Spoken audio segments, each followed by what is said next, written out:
Hi, this is Len Epp from Leanpub, and in this podcast episode, I'll be talking with Mirela Roncevic.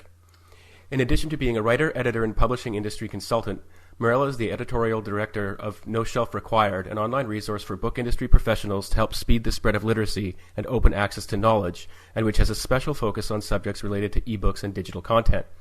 Mirela is also the founder and director of an organization that seeks to create free reading zones, and in December 2016 turned the entire country of Croatia into an open virtual library, including over 100,000 books freely available to download without requiring that anyone have a library card or any type of access code.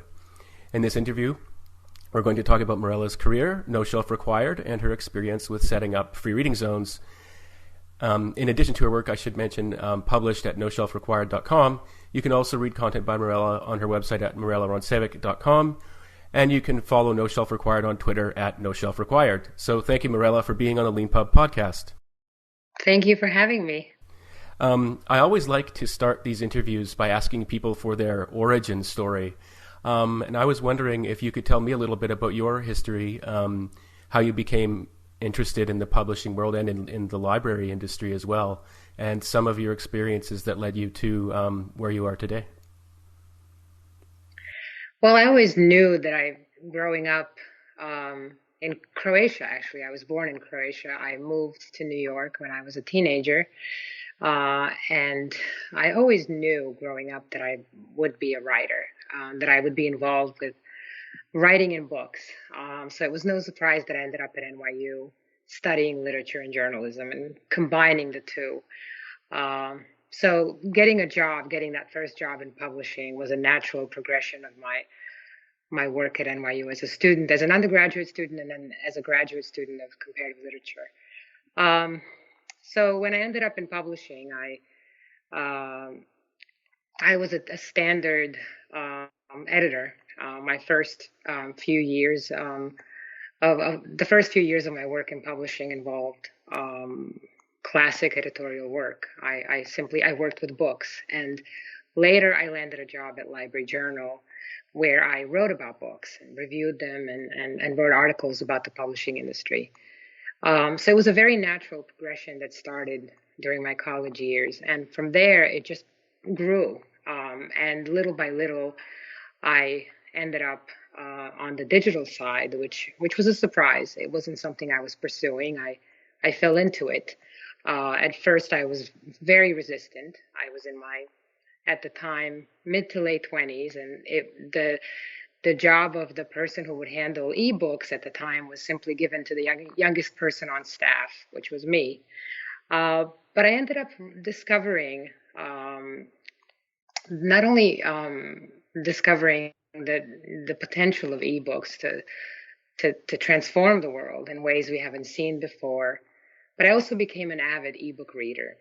And so that's where I am today, the advocate of reading in digital format, and someone who's very passionate about, despite my traditional publishing background, as someone who's very passionate about what digital books can do for the world, and what they can do for the world beyond libraries, beyond institutions.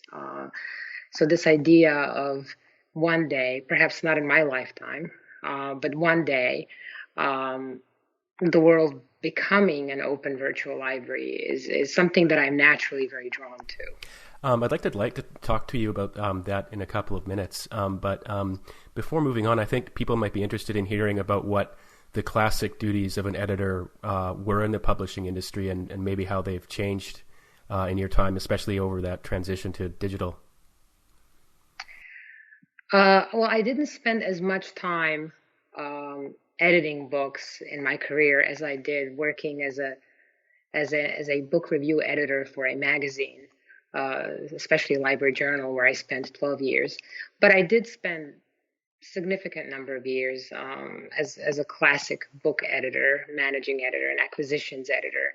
How things have changed? Well, things have gotten really hectic. They've always been, but it does seem to me that books are produced at a faster pace.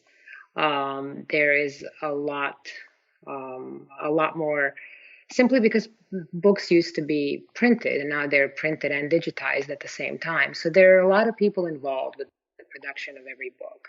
And then, of course, there's the onslaught of self-publishing, which has been a phenomenon we cannot ignore, and that has challenged traditional publishing in many ways. So in many ways, publishing is not really much different than it used to be, except that a lot more is being produced. I think I read somewhere that over 1 million new titles are produced or published every year. Half of them are self-published. That's a lot of books to keep up with. And a lot of people are involved in that process. And do you see that growth in ebooks or in self-publishing, to continue along its current trajectory?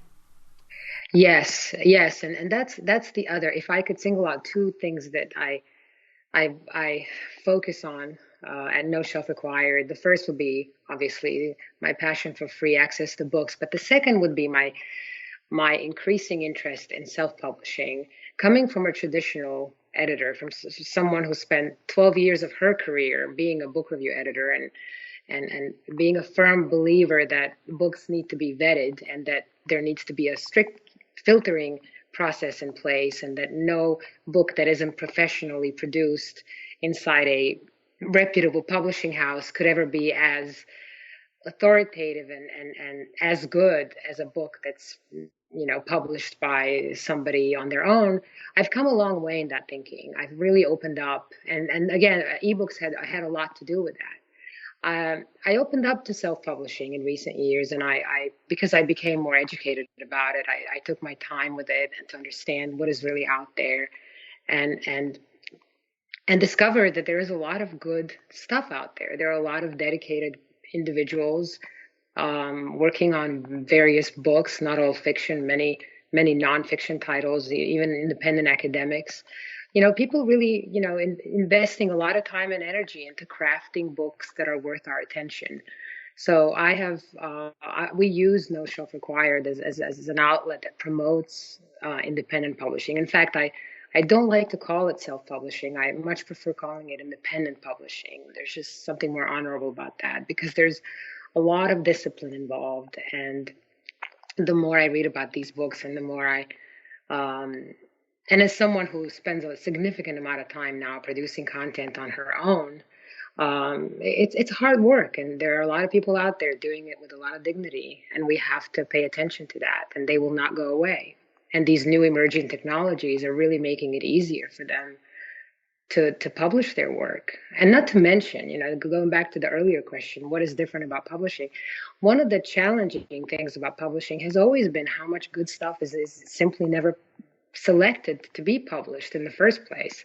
The competition is fierce. Publishers can only take in so much. So now we live in a world that allows for all of that expression. And there's nothing to be afraid of.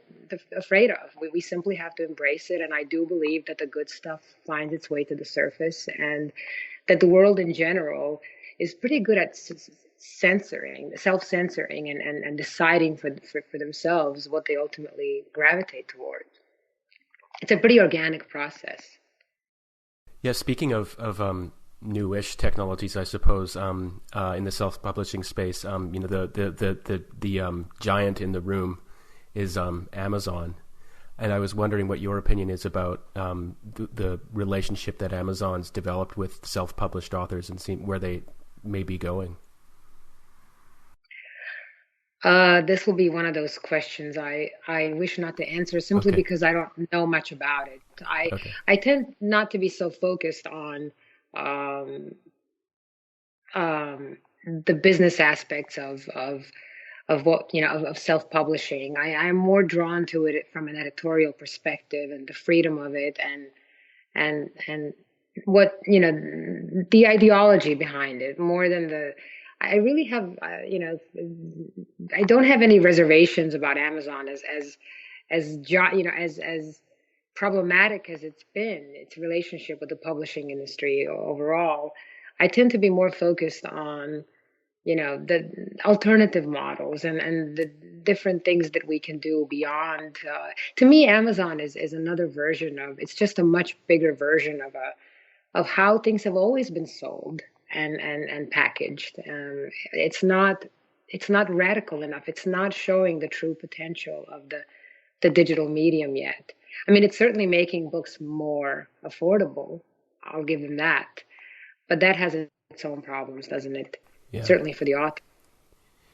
Yeah. I'm not sure the solution is to devalue the book to the point where you can buy it for $2 or $3. I'm not sure what to make of that. Speaking of ideology and the radical potential that you speak of, I think I came across a bio of you on No Shelf Required, or may have been somewhere in a blog post where you spoke about how when you were growing up, you really didn't have a great deal of books around. Pardon me if I'm wrong about that, but it struck me because one of the dividing lines I've just found anecdotally in my experience talking to people about the potential of ebooks is that access people had when they were young or when they began to thirst for knowledge, and those who felt that it was limited are often those who are much more quick to see what the potential for ebooks represents. Absolutely. I mean, I grew up in a very small town on the Croatian Adriatic. I did write about that. You're right. It was in one of my blog posts. The first time I walked into NYPL in New York, and the first time I walked into the NYU library, I remember being overwhelmed. I mean, just to see so many books in one place. It's one of those things you never forget in your life. And we quickly we forget how many people on this planet, still don't have access to literature. How many people don't live in urban areas or affluent areas? How much, how limiting that access always has been with the print book. As glorious as all these urban libraries out there are, and as much as we like to worship them, and we do, and sometimes I wish we would spend less time doing that, admiring the physical and more time focusing on, okay, so if this physical has to stay where it is, what can we do digitally? What can we do virtually to level the playing field? And that's where ebooks come in, and that's where my excitement comes in, and that's what No Shelf Required these days is about. We live in a world now where we already can do so much more than we do, and in that world, there are a lot of very wealthy urban libraries with unbelievably rich collections that are not accessible to anyone beyond the right zip code. We can do better than that. We can do much better than that. And I think libraries have to, wake up to that potential as well. I mean, even within a country like the US, there's a lot of discrepancy between what a major urban library can offer versus a small library in rural Texas.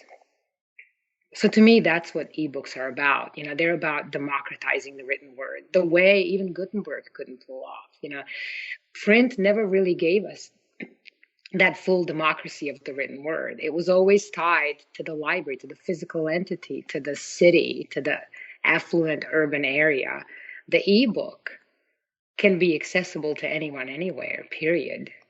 And that holds so much potential, and it really is difficult to ignore that. And the more you get into it, the more you experiment, as I have in recent months, the more you experiment with ebooks, and but that's the key word.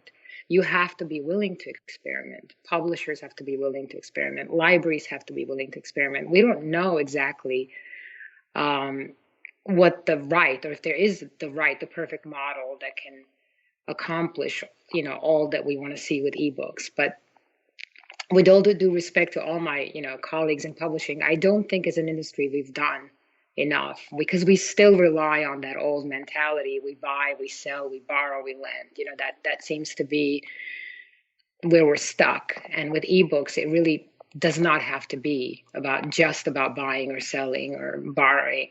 It requires a completely different frame of thinking. Speaking of that different way of thinking and experimenting and trying to improve things, this seems like a good moment to ask you about the Free Reading Initiative and how you got things set up in Croatia and what it was all about. So the free reading zones project actually initiated in the U.S. With a company called Total Books. It's a company that I consulted for about 3 years.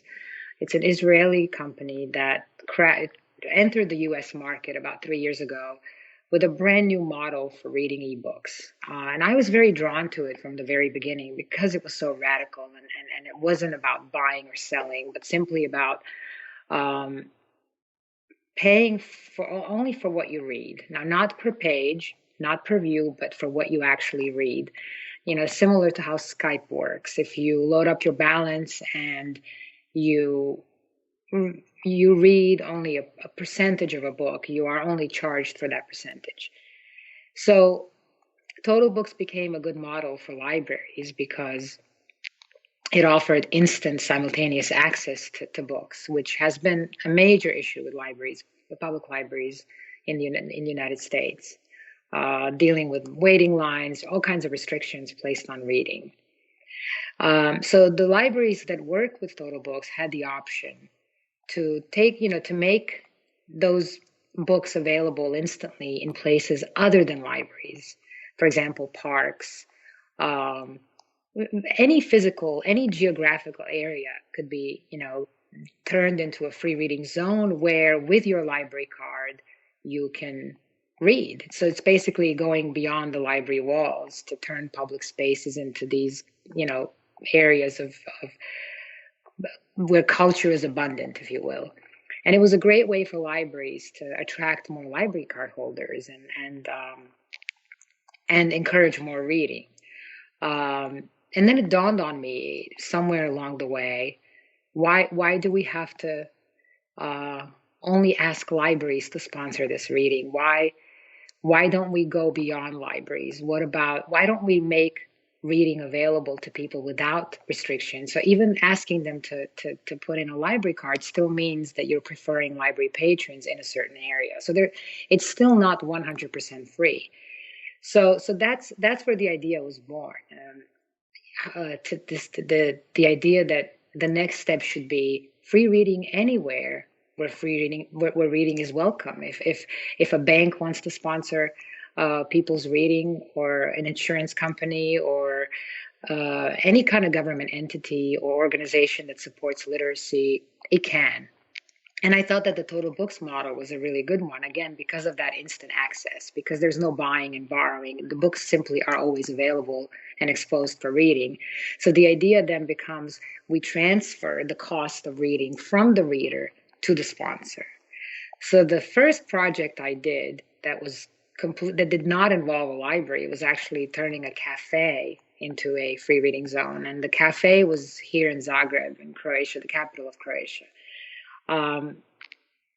Which worked the same way. Any person on premises, anyone who visited the cafe, could go into a virtual library bigger than the collection available at the biggest library in Croatia, the National Library of Zagreb, and browse and read thousands of books in several languages, and as long as they stay, and I think they were able to. As long as they stay at the cafe, or they could also finish the reading at home through the end of the day.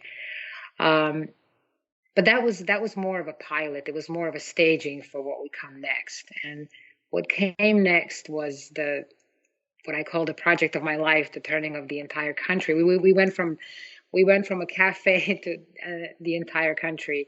The reason it happened in Croatia was really simple. I was at a point in my career after finishing my work with Total Books. I was looking for a change, and I spent most of my life at that point living in New York. And there comes a point in your life and your career when you seek a change, and you decide it would be a good idea perhaps to reconnect with the source, if you will. So going to Croatia was a personal decision for me. I certainly at the time had no plans to turn the country into a free reading zone. That was not on the list, on my to-do list. It was mostly to travel on trains and visit relatives that I haven't seen in years, and just give myself and my family a year away from New York. The cafe project was fun, and we did it I did it with a group of people, local enthusiasts who helped, and the cafe owners who were really interested in the project, because the cafe itself is not a regular cafe. It's kind of literary. It has a history of literary events, and it's always been like a cultural hub where people gather to discuss arts and literature. So it was very natural. It was a very natural place to do that. The Big Country project kind of snuck up on me, and I honestly, looking back, um, I'm not even sure at what point I decided that I was ready for it, but it all kind of fell into place. And I was fortunate enough that I had the company Total Books backing it, and they were interested in it. And I explained my idea. I explained that it would be only in Croatia. It was Here's why. It was small enough that we could pull it off. Croatia is not a big country. It's got less than 5 million people. That's more people live in Queens in New York than in this entire nation. It's a touristy country with 15 million people visiting it a year. So that's 3 times as many than residents. So all kinds of languages are spoken all over the place, which is good because the collection we would expose would be multilingual. It would include thousands of books in English and French and German, Italian, etc. The smallest number of them were actually in Croatian because we added them at the last minute. And then also, it's a rural country. It's a country of 1,000 islands scattered all over the place, very few urban areas, a country where ebooks never even took off. Nobody's interested in them. Most publishers don't even digitize their books. Those that do, many of them only have them in PDF. So it's not, it wasn't, which made it perfect for this experiment, because if I'm going to prove that if we create the right conditions for people to read ebooks, they will embrace them. And if we can prove that in a country like Croatia, then that's going to be a powerful statement. It's going to make it all that much more believable, and it will have that much more weight.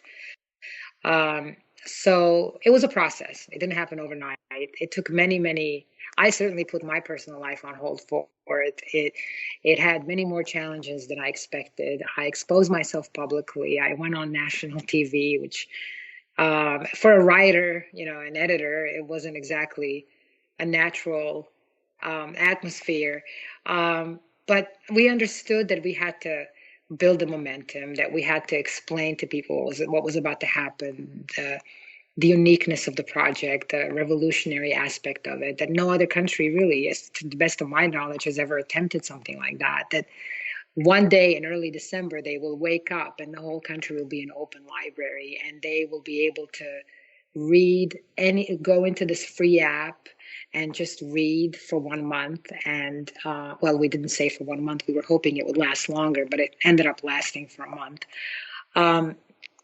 And so there was a lot that went into it, and I certainly couldn't have done it by myself. So I organized a group of people who helped, from IT specialists to publishing consultants to family members who cheered me on. And it was intense. It was an intense 6 months leading up to the big finale, which was the actual launch.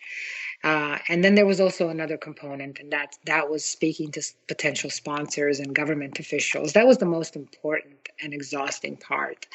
It wasn't just about the pilot. We had the funds for the first month. We knew that the reading was covered for the first month, and that would work. That would work out fine.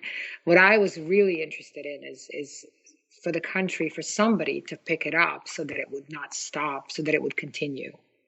So I spent a lot of my time talking to government officials, going to presentations, going into banks, all kinds of corporations, presenting the project, asking them essentially to sponsor it, but presenting it in a way that it wasn't a humanitarian action. That was very important to me. I wanted it to come across as this exciting new way to support literacy and culture through sponsorship, advertising, if you will. But keep in mind, the library itself was not going to be flooded with ads. There was going to be a simple greeting by the sponsor upon the entry into the app, and that was it. And then the reader would be left alone. So a very discreet way of branding and allowing organizations and corporations to sponsor something that I think is beyond big, because it doesn't involve, as I would explain to them, it does not involve, like it always does when you support a cultural event, you're essentially supporting the organizer, you're supporting the author, you're supporting a festival. So it's always the creator. But in this project, you're actually supporting the end user. So that is like culture at its highest level, benefiting everybody, complete, coming full circle. And to make the very, very long story short, the government officials that we spoke with in the end showed the most interest.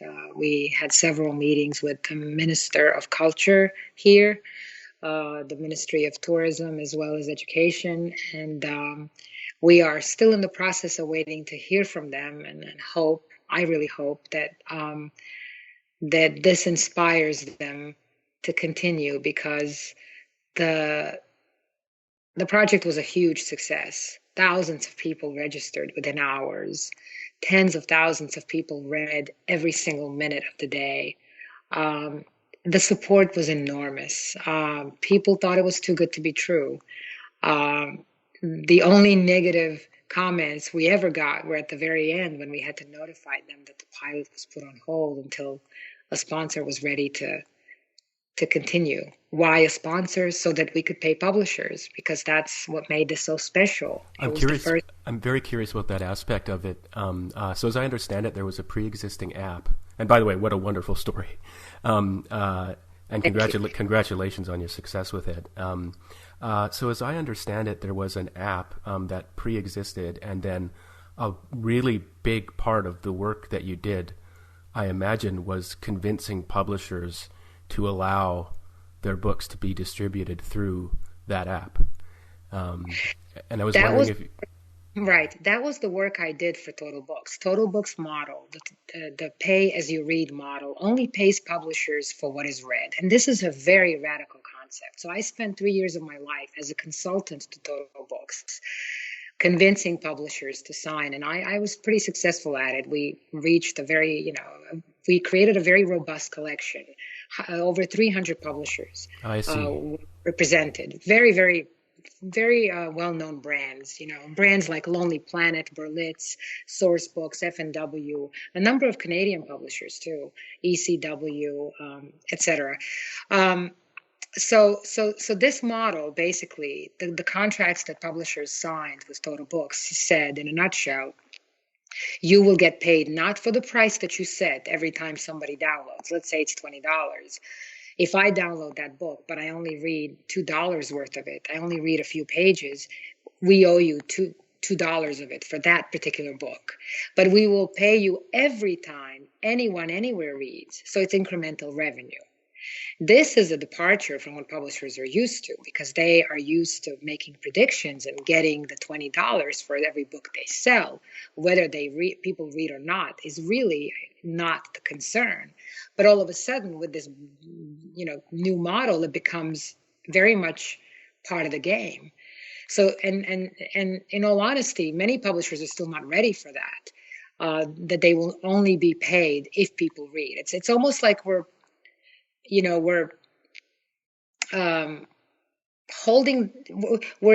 holding them in a way like responsible to earn based on what is actually read. So that is the model. So that's the same model that we used in Croatia. We did not have to go back to those same publishers and say, are you going to participate in this pilot? Because no matter where people read inside that app, they will always be paid. The only difference is in Croatia, this was the first time that in Croatia, it did not come from any individuals. It came directly from the sponsor. So somebody picked it all up on their behalf. That's basically the model that I designed. Let's transfer the burden of paying for the reading from the reader to the sponsor, whoever that may be. And it can still be a library. except in Croatia. And by the way, this is also something that libraries in the US may not be so aware of. Libraries outside the US, the vast majority of places I've been to, not just in Croatia, but all around Europe, truly don't have the funds to even consider working with ebooks. Libraries in the US have made tremendous progress with ebooks, as chaotic as it's been to us, and I myself I've been critical of some of the ways things have turned out, but still, in comparison to the rest of the world, the US is in a much better shape. My point is, if we're going to spread reading around the world, we cannot rely on libraries outside the US. They simply don't have the means to do it. They need all the help they can get.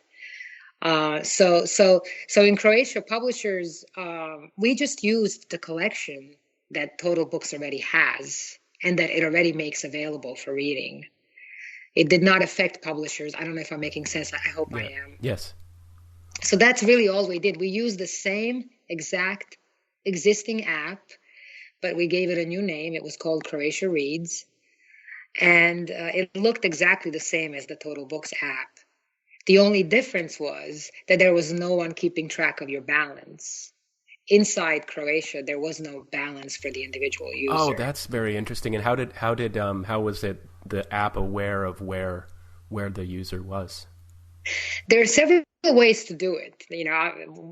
There's the easier way and the more expensive, more evolved way, which is through GPS, which is something I'm working on right now. The easiest, actually, the simplest way to do it is to limit the app to a certain area or country, in this case Croatia, in the App Store. So if you make the app only available in the App Store for certain countries, as well as in Google Play, it will only be available inside that country.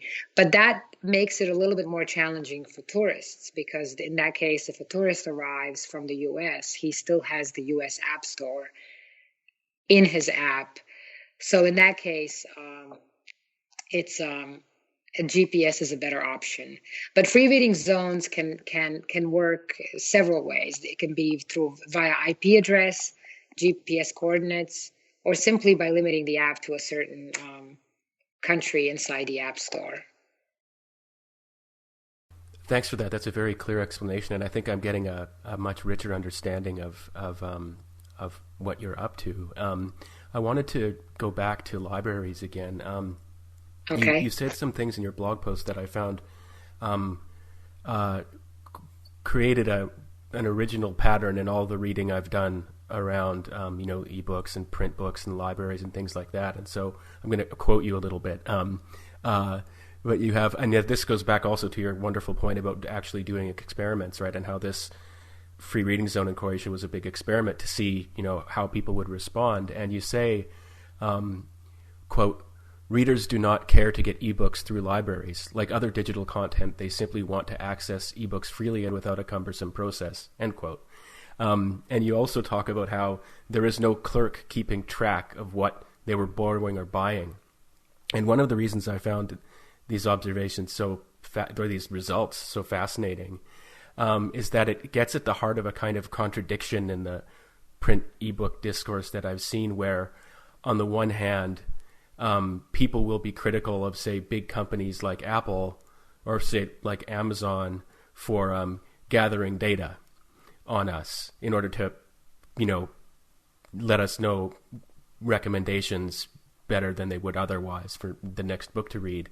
But the very same person will then argue, on the other hand, the main value of something like an independent bookstore is that the staff know you personally and know you so well that they know better than you what you want to read. And what you're getting at is just comes from a totally different direction, which is people just want a frictionless experience. They don't want a clerk getting in the way. They kind of, as you were saying before, the internet has figured out pretty good ways of, if you know what you're looking for, separating from your perspective wheat from chaff. If you do know what you're doing, and that people just really desperately want to read, and if you just get out of the way, they'll do it. Right. get out of the way. I wrote about that this morning in my post, in which I write about what books want. That one which you're quoting was the article about what readers want. And there's something really, really delicate about this, and that's what I was trying to get at. This the beauty of the wonderful thing about the word free is it's got two meanings, and the free as in free to read, no charge, no pay, but the other one, which is more important for this project, which was the freedom of reading and the complete no restrictions. The way you read when you are inside a virtual library affords you the kind of privacy that people say that it's, everything in digital is not private because if it's digital, if it's in a virtual environment, somebody is always keeping track. Well, in this case, we keep track to pay the publishers, but it's an aggregate. No personal information is ever revealed, and it's not kept track of. But what's really special about this is there are so many books out there that people simply cannot get through libraries or bookstores. But in a place like Croatia, that I have never in this, very conservative Catholic country seen various types of books in bookstores. For example, gay fiction. We had a collection of 3,000 titles from Riptide and Riptide Publishing and the other publisher of gay fiction from Orlando. I'm forgetting the name now. Those types of books are not available in bookstores. They simply are not. They're not even available in libraries. People may, even if they were, may not be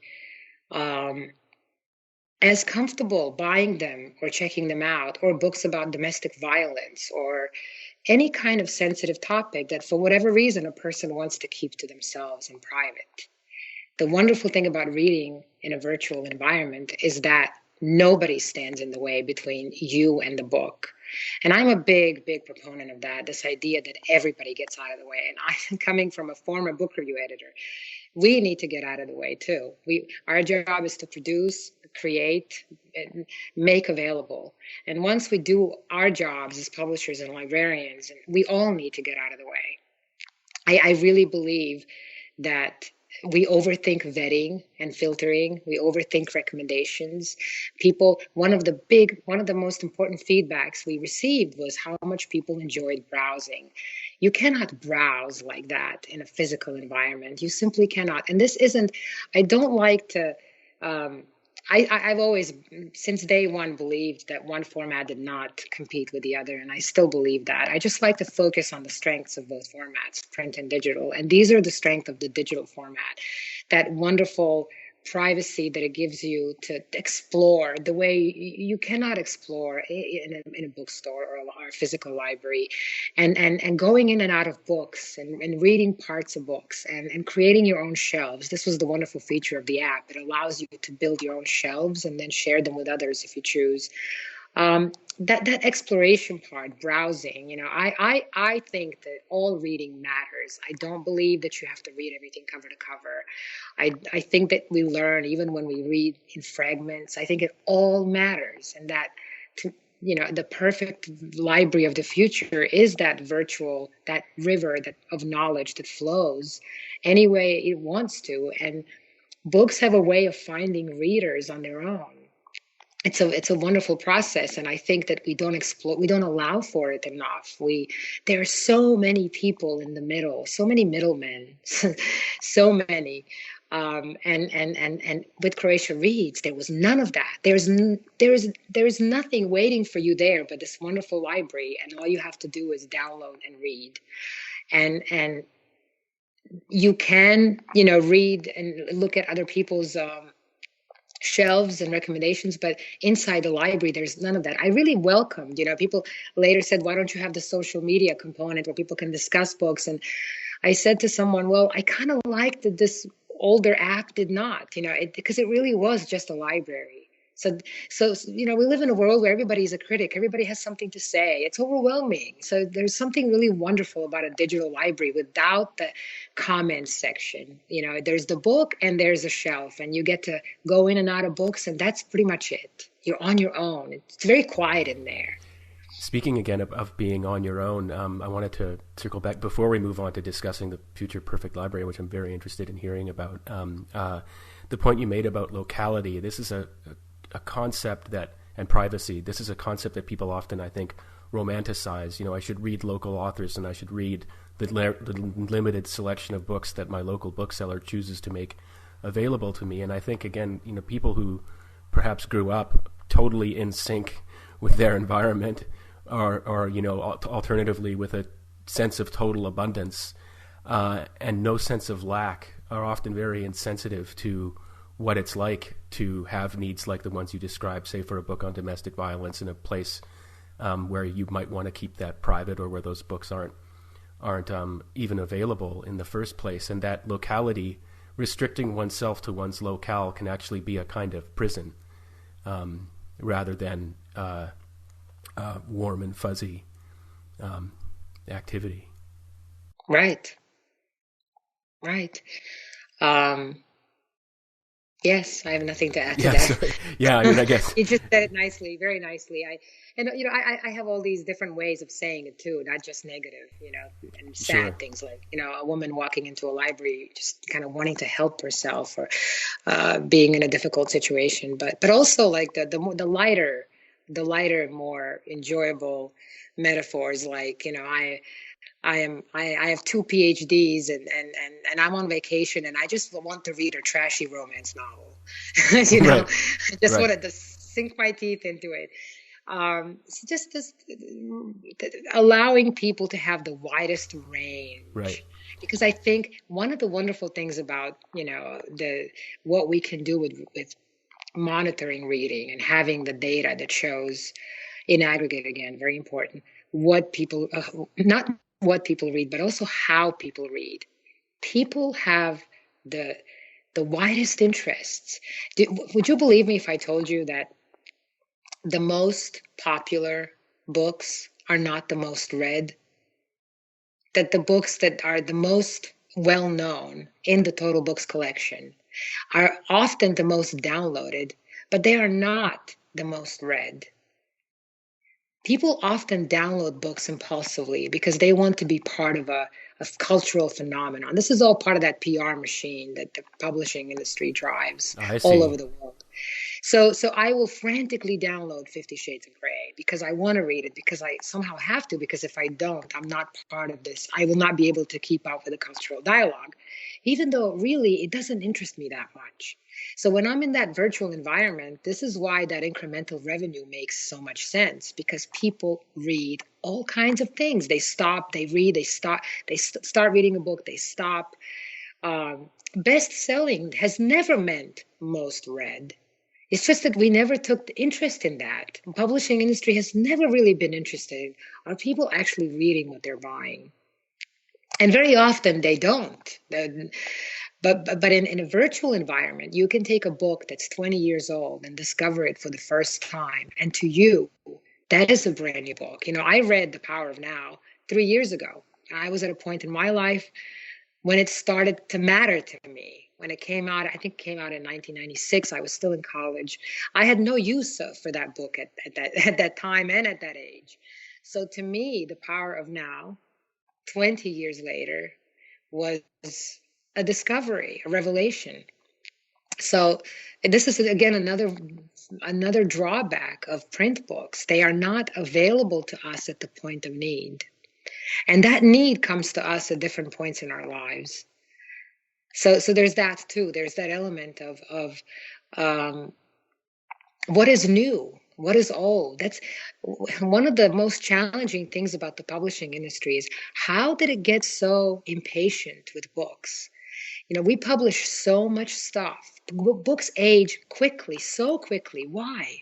Why do they age so fast? If you don't get it within, publishers move on to the next catalog the minute that, immediate catalog comes out. And 5-6 years later, those books that are not available in bookstores, and very few are bought by libraries, obviously, are nowhere to be found. I mean, you can order them online, but they rarely make money off of those books. At a certain point, they stop making revenue. When you make them, when you reopen them for discovery, people will not buy a book just because it's available on Amazon. But if you open it up to them for discovery, like is the case with Total Books, then you allow for that reading to take place. So that's extremely beneficial for publishers. It's beneficial for everybody. Readers benefit because it's right there when they want it. And publishers always have a chance to earn based on what people read. And I really like that balance. I think it's important because I think books should not age that quickly. It's always bothered me, how quickly publishers move on to the next list. It's very, very difficult, even for librarians. And this is what I often tell them. You cannot keep up anymore, and you shouldn't even have to. It's really difficult. There's got to be a better way. I think the future, for libraries certainly does not involve creating collections and hoarding books in print format, simply because the volume is impossible to keep up with. Even the best of them. Yeah, speaking of a certain type of hoarding, one topic that really interests me, partly because I know so little about it really, is the concept of territorial rights, which can often be a way, just on a general theme of open access, can often be a way of restricting access to things from, in one part of the world where it might be available in another. Currently, a very prominent example of that is in the film world and television world is Netflix, which has basically said it thinks there should be no territorial rights and there should just be one territory, which is planet Earth, and that there should be no negotiating of cantonized rights, and that this is basically a rent-seeking legacy from the past. And I was wondering what you might have to say about this issue. I couldn't agree with it more. I think that this is something that we deal in publishing. We deal with this issue in publishing still, and there were books from that collection of 100,000 books that people could not read in Croatia simply because the rights were not there for this particular country. The vast majority of books, I think, as we move toward the future, do grant that digital rights are automatically world rights. So eventually it'll phase out. It has to. It's really difficult. It's just illogical. It makes no sense. Digital content cannot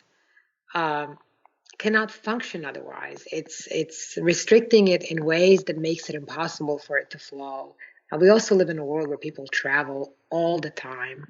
The minute I step foot outside of the US, half of my apps don't work anymore. It's annoying. And I'm a frequent traveler, and I live on 2 continents. So for me, it's Pandora. When I'm in the US, it's like I listen to Pandora. Once I get out, it's the rights are not there anymore.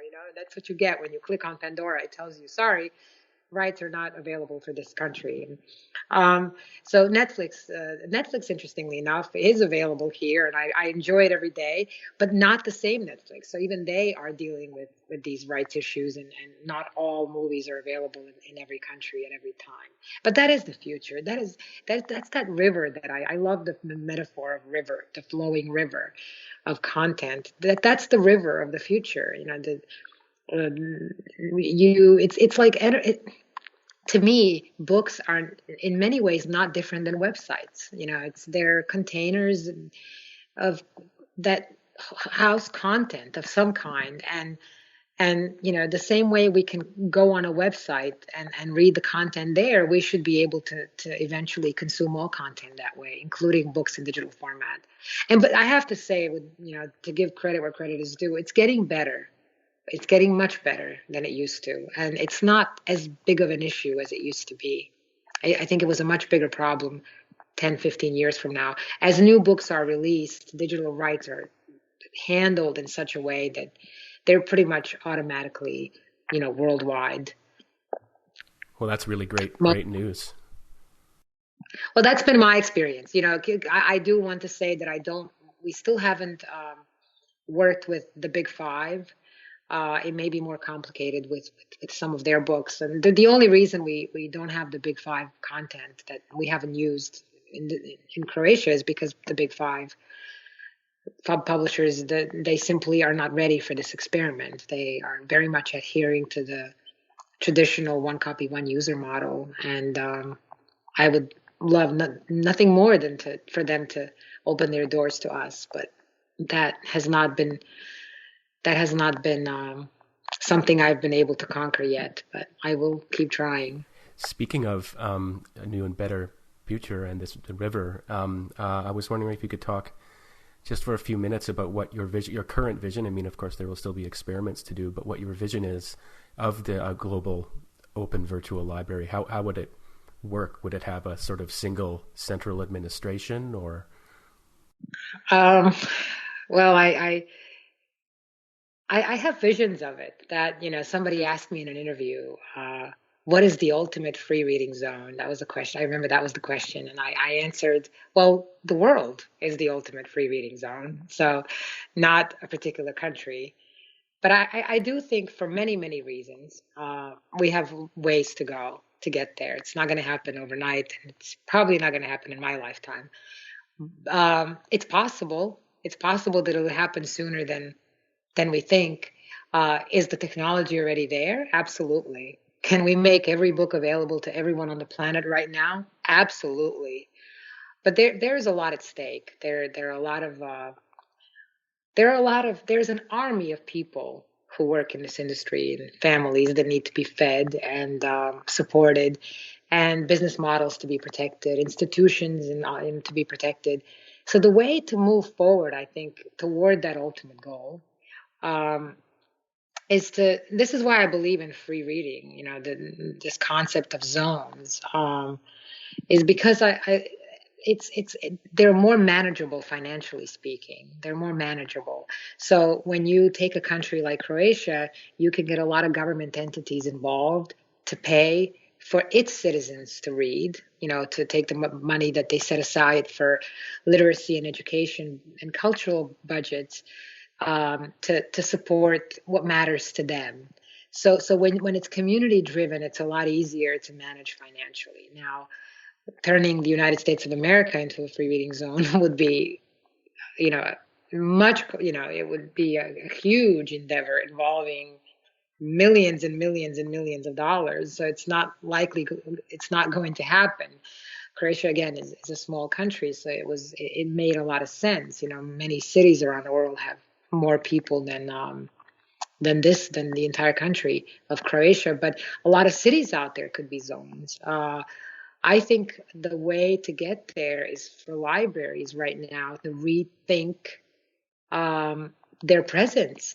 I like to say to librarians, there is tremendous power in being invisible.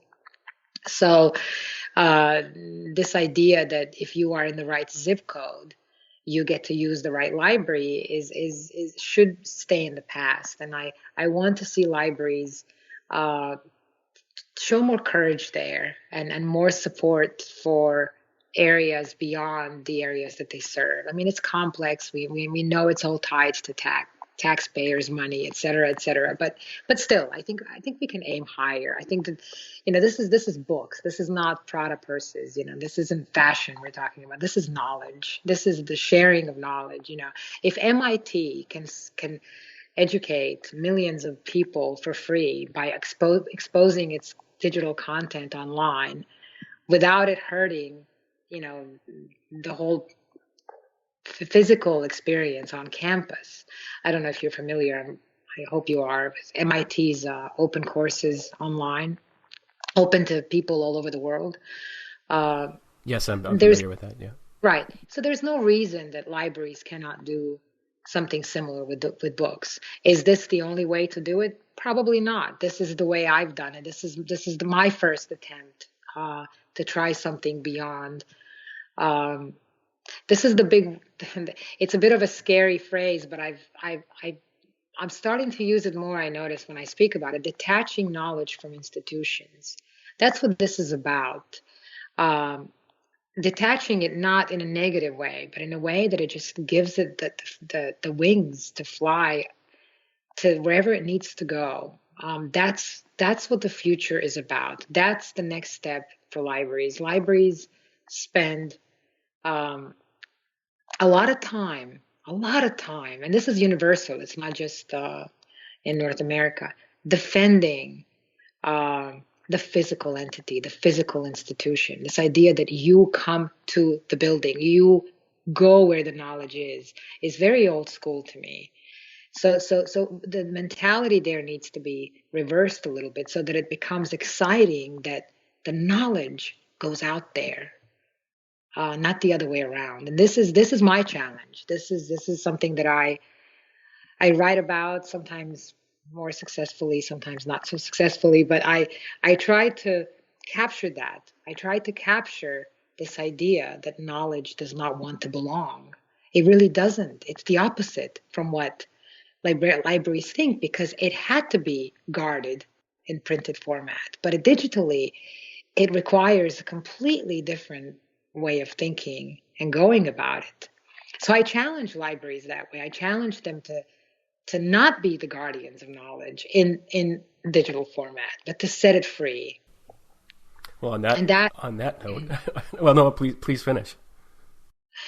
that's basically the gist of this project, and this was basically at the core of it, and this is what drove me to it. And I just want to say that, I said earlier, I don't even know how it happened, and I really believe that these types of mission-driven projects have a way of finding you. And I felt at one point that this dream of free reading found me. I wasn't going after it. I wasn't chasing it. I didn't have a vision in my head that it was my job or my mission to turn places into free reading zones. It kind of falls into place, and it becomes a calling, and you feel that you are privileged enough and knowledgeable enough because you've lived enough and you've worked enough in that particular industry that you can see beyond what's there. That's what it's required, going beyond what seems obvious.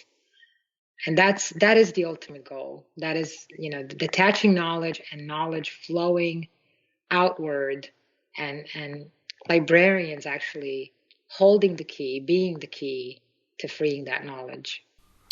Well, thanks very much. And on that note, I think our time might be about up, and it's time for me to let you be free. But thank you very much for sharing your passion and your story with us. And I wanted to say once again, congratulations on your success in Croatia, and I wish you all the best in what you do in the future. Thank you very much. Hopefully, this is the beginning, and we'll turn many other places into free reading zones very soon. Thank you.